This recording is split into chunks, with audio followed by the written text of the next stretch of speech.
There was a long ride on the bus, Josh. Yeah. Long ride on the bus. 7-year-old Joshua Meets arrives home from school and into the arms of his parents, Jacob and Ingrid. They moved Joshua and his 2 brothers to a new life in Warkworth in 2020, out of a desire to leave behind the crime and instability of South Africa and a love for the All Blacks. We got some money and we decided, well, what we're going to do, and Jacob said, let's go to New Zealand. He always admired the All Blacks and he likes the sportsmanship and just what they represent. So that's where we decided New Zealand it will be. You can have some more. You can have some more apple. Thank you. Now, nearly 5 years later, the family may have to leave the country because of their son's health.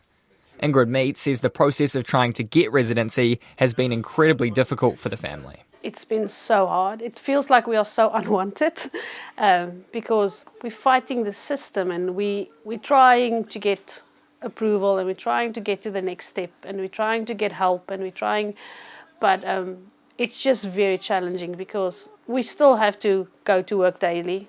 We still have to live a normal life. And drop. Are we going to drop? Are we going to drop? Are we going to drop? Are we going to drop? What is it now? The family were all given 3-year visas to enter the country without any issues, but once it came time to apply for residency, Joshua's need for round-the-clock care was flagged as a problem. They then appealed to the Immigration and Protection Tribunal, which weighed up the case and found there were special circumstances that favoured him staying in New Zealand and sent the case to the Minister for Immigration to make the final decision. Associate Immigration Minister Chris Pink declined the family's appeal. Mrs. Meets rejects the idea that Joshua is a burden, saying the government's blaming immigrants for flaws in their own system. It's not the children's fault that there's not enough resources.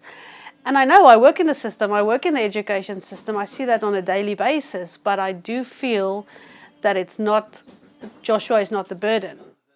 She says it's also important to consider the contribution the family have made to their community. The way it's worded, like we are draining and putting strain on educational and medical, it feels like we're just taking from the system, like we're not adding anything. But we're adding as citizens, we're adding love, we're adding to the community, we add in our daily lives, we add something to the system. And then very importantly, we also add tax money. Joshua's father, Jacob Meets, says New Zealand is now home for the family. The boys are been in New Zealand longer than they've been in South Africa. They don't know other. This is home. This is home to me. This is home to my wife. This is. If we have to go back, we will have to immigrate back to South Africa. If you know what I mean. No. Mr. Meets says if they had to move back to South Africa, it'd be terrible for Joshua's schooling and care. Joshua will have to stay at home and just be excluded out of society. My wife is a teacher. Yeah. She's been, how long did you teach in South Africa? 20 years. 20 years. Not once did you see a kid coming through with special needs. They don't exist. We don't know where they go. Ingrid Meets works as a business teacher at Maharangi College in Warkworth. Principal Tony Giles says business studies teachers are very hard to come by, and if Ingrid had to leave New Zealand, it'd be a huge loss for the school. We've advertised that position a number of times. We've not had New Zealand applicants for a number of years. In fact, our 3 business teachers all come from overseas. And so our chances of replacing somebody like Ingrid would be fairly slight. It is a really super difficult skill set to fill. Oh, where's my Joshua? Yes, where's my Joshua?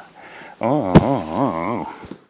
There is still some hope for the family to stay in New Zealand. Joshua's visa runs out in July, and they can then make a final appeal on humanitarian grounds, which will be decided by the Immigration Tribunal rather than the Minister.